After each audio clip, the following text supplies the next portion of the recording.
प्रिय विद्यार्थियों, पिछली कक्षा में हमने प्लेटो का परिचय देखा। हमने उनके दोनों लोक के बारे में जाना, प्रत्यय के बारे में जाना, ज्ञान के बारे में जाना, आत्मा के 3 प्रकार के बारे में जाना। अब हम बात करते हैं सौंदर्य की। तो उनका जो सौंदर्य की सोच थी उसमें प्रत्यय और विशेष 2 उन्होंने जो लोक बताए थे, उन दोनों लोकों में हम प्रत्यय के संदर्भ में सौंदर्य को देखते हैं और हम विशेष के संदर्भ में सौंदर्य को देखते हैं। तो प्रत्यय के संदर्भ में जब हम सौंदर्य की बात करते हैं तो सौंदर्य, उनका मानना था कि सौंदर्य स्वयं एक प्रत्यय है जिसकी झलक वस्तुओं के अंश अंश सुंदर आकृतियों में प्रकट होती है, परंतु ये सुंदर आकृतियां सौंदर्य नहीं है, अपितु सुंदरता युक्त हैं। दूसरी बात उन्होंने कही कि पूर्ण सौंदर्य प्रत्यय है, मतलब पूरा जो सौंदर्य है वो प्रत्यय है जिसे संसार की सुंदर से सुंदर वस्तु भी पूर्ण रूप से प्रकट नहीं कर सकती। मतलब प्रत्यय जो प्रत्यय है वो पूर्ण सौंदर्य है, लेकिन उस पूरे सौंदर्य को संसार की कोई भी वस्तु प्रकट नहीं कर सकती, दिखा नहीं सकती एक साथ। हाँ, अंश अंश में जरूर दिखा सकती, लेकिन एक पूर्ण रूप से उस सत्य को, इस प्रत्यय को वो प्रदर्शित नहीं कर सकती। तीसरा है सौंदर्य के प्रत्यय का विकास सोपानवत है, अर्थात एक सीढ़ी से दूसरी सीढ़ी चढ़ने जैसा है। मतलब सौंदर्य का जो प्रत्यय है उसका विकास, मतलब जो सौंदर्य का विकास है या उस ईश्वर की झलक का जो विकास है, वो हम एक साथ कभी भी ईश्वर का जो भव्य रूप है उसका नहीं देख पाते हैं। उसके लिए हमें सीढ़ी दर सीढ़ी, मतलब आज थोड़ा मिला तो फिर उसके बाद थोड़ा मिला, मतलब हम स्टेप, आज हमने 1% जाना तो दूसरी सीढ़ी चढ़ के हमने दूसरी प्रतिशत जाना। तो जैसे जैसे हम अपने आप को निखारते जाते हैं वैसे वैसे हमें उस सत्यता की पूरी स्टेप बाय स्टेप हमारी सत्यता की झलक ज़्यादा से ज़्यादा बढ़ती जाती है। सभी वस्तुएं एक ही सौंदर्य को भिन्न भिन्न रूपों में तथा विविधता से प्रकट करती है। मतलब उनका मानना था कि जो सभी वस्तुएं हैं जो इस संसार में सारे, उदाहरण के तौर पे मान लीजिए कि सारे इंसान हैं, क्या वो एक तरह से हैं? नहीं, सबका रूप अलग अलग है, लेकिन सब में क्या है? सौंदर्य विद्यमान है। किसी में कोई ज़्यादा सुंदर है, किसी में गुण ज़्यादा है, कोई ज़्यादा आकर्षक है, कोई बहुत टैलेंटेड है, कोई बहुत बुद्धिमान है। तो सब में जो सौंदर्य का प्रतिशत है या सौंदर्य की मात्रा है वो अलग अलग रूप से प्रकट हो रही है। और आगे अब प्रत्यय के संदर्भ में जो दूसरी विशेषता है वो ये है, ये इंद्रियों की बोध सीमा से परे है। मतलब हम इंद्रियों के द्वारा इस प्रत्यय को नहीं जान सकते।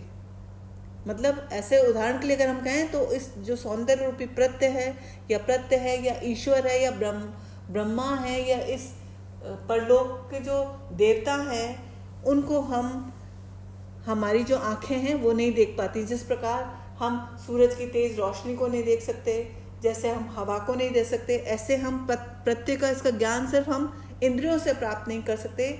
उसके ज्ञान के लिए केवल हमें बुद्धि की आवश्यकता होती है या प्रज्ञा के ज्ञान की आवश्यकता होती है। तो ये था प्रत्यय के संदर्भ में। सौंदर्य किसके संदर्भ में? प्रत्यय के संदर्भ में। अब हम बात करते हैं सौंदर्य विशेष के संदर्भ में। विशेष वे वस्तुएं हैं जिन्हें हम देखते हैं, स्पर्श करते हैं और सूंघते हैं। इनका ज्ञान इंद्रियों द्वारा होता है।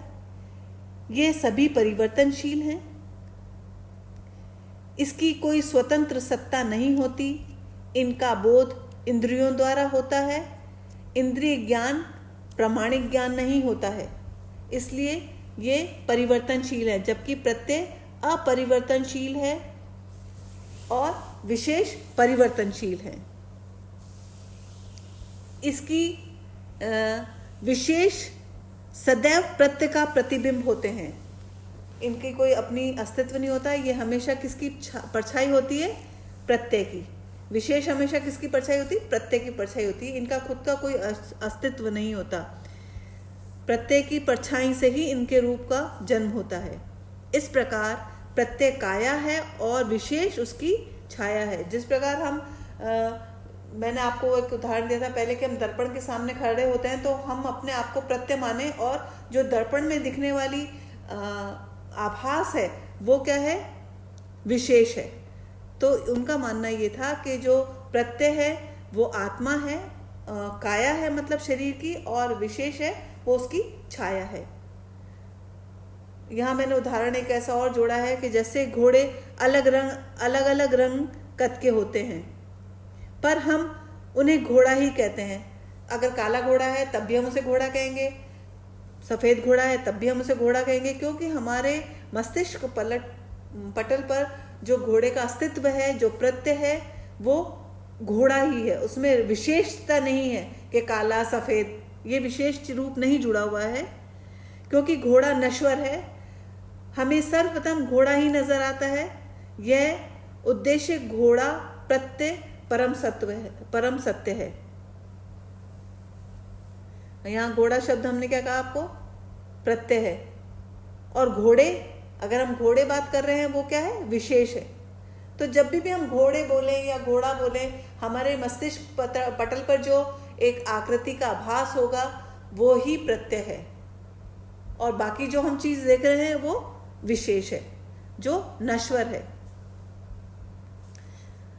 प्लेटो के अनुसार सौंदर्य क्या है, अब इस विषय पर हम बात करते हैं। सौंदर्य उनके अनुसार इंद्रियातीत है, मतलब इंद्र के अनुभव से परे है। सौंदर्य इंद्रियों के अनुभव से परे की चीज है। भौतिक सौंदर्य के मार्ग पर चलकर भी अलौकिक सौंदर्य या परम सौंदर्य को प्राप्त किया जा सकता है। प्लेटो को मानना था कि भौतिक सौंदर्य के मार्ग पर भी चल के हम जो अलौकिक सौंदर्य है, परम सत्य का सौंदर्य है, उसको हम प्राप्त कर सकते हैं। यह सौंदर्य शाश्वत, पूर्ण तथा अनश्वर है, और विशेष वस्तुएं उसकी अनुकरण या प्रतिबिंब हैं। प्लेटो का मानना था कि प्रेम सौंदर्य के मार्ग, प्रेम सौंदर्य का मार्ग है। उसके अनुसार सुंदर ही सत्य है और सुंदर ही शिव है। सत्यम शिवम सुंदरम तीनों एक ही हैं। जो सुंदर है वो ही सत्य है और वो ही कल्याणकारी है। प्लेटो ने यहाँ ये बताना चाह रहे हैं कि जो प्रेम है वो सौंदर्य का मार्ग है। उस प्रकार जैसे प्रेम के द्वारा हम ईश्वर को प्राप्त कर सकते हैं, यहाँ सौंदर्य से तात्पर्य ईश्वरीय शक्ति का मानना है। तो प्रेम से सौंदर्य के मार्ग को प्राप्त किया जा सकता है। उनके का मानना था कि सुंदर ही सत्य है, मतलब सुंदर ही ईश्वर है, सुंदर ही शिव है, सुंदर ही कल्याणकारी है, मतलब सुंदर ही जो परम सत्य है वही प्रत्यय ही क्या है, कल्याणकारी है। इसलिए उन्होंने सत्यम शिवम सुंदरम तीनों को एक ही रूप माना। जो सत्य है वही सुंदर है, और जो सुंदर है वो हमारे लिए लाभकारी है। आगे चल के उन्होंने कहा कि सुंदर वह है जो बाहर से नहीं भीतर से सुंदर हो। बाहरी आवरण सुंदर होना आवश्यक नहीं है, अंदर की सुंदरता भी बहुत आवश्यक है। सुंदर परम है और सुंदर होने के लिए नैतिक होना आवश्यक है। विशेष वस्तुओं का सौंदर्य पूर्ण नहीं होता। विशेष वस्तुओं का क्या होता है, सौंदर्य पूर्ण नहीं होता, क्योंकि वो छोटे छोटे अंश में उसमें सौंदर्य नजर आता है, क्योंकि हम विशेष वस्तुएं पूर्ण सौंदर्य को नहीं दर्शा सकती। ये अस्थायी हैं, अपूर्ण हैं और नाशवान हैं। सुंदर वस्तुएं अनेक हो सकती हैं, परम सौंदर्य एक है जो भिन्न भिन्न वस्तुओं में प्रकट होता है। वो कहते हैं कि जो सुंदर वस्तुएं हैं वो अनेक हो सकती हैं, लेकिन जो परम सौंदर्य है वो एक ही है, मतलब ईश्वर तो एक ही है और उसकी छाया हम मनुष्यों में दिखती है जो भिन्न भिन्न रूप में प्रकट होती है। ये बात मैं भी आपको पहले भी समझा चुकी हूँ। अंत में प्लेटो कहते हैं कि परम सुंदर की परिभाषा प्लेटो ने इस प्रकार दी है: एक अति इंद्रिय आत्मिक तत्व जो मन की आनंदमय अवस्था का अनुभव किया जाए, वही परम सौंदर्य है। प्लेटो के अनुसार सुंदर की व्याख्या की भी 3 विशेषताएं उन्होंने बताई हैं। सुंदरता की जो व्याख्या की थी उसकी भी 3 विशेषताएं हैं। पहली है, परम सुंदर ही वस्तुओं की सुंदरता का कारण है। दूसरा, सारी वस्तुएं एक प्रत्यय सौंदर्य को अलग अलग ढंग से अलग अलग मात्रा में प्रतिबिंबित करती हैं। तीसरा, किसी भी विशेष वस्तु में सौंदर्य पूर्ण रूप से प्रकट नहीं हो पाता।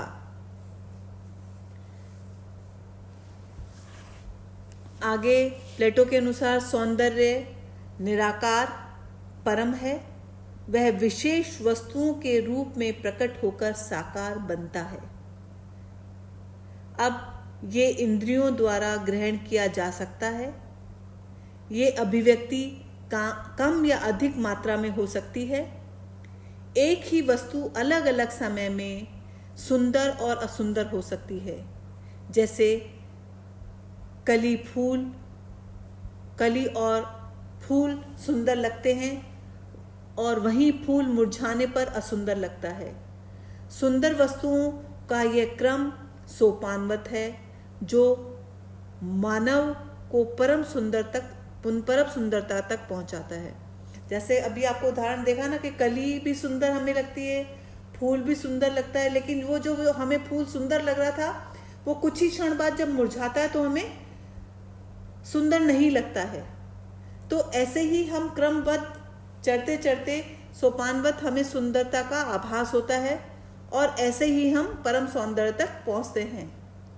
परम सुंदर परम सत्य है और वही परम आत्मा भी। सौंदर्य जीवन को सुंदर बनाता है और सुंदर आकृतियों से सुंदर जीवन, सुंदर विचार, सुंदर कृत्य आदि ऊंचे सोपान चढ़ता जाता है। If a man has eye to see beauty, he becomes a friend of God and immortal.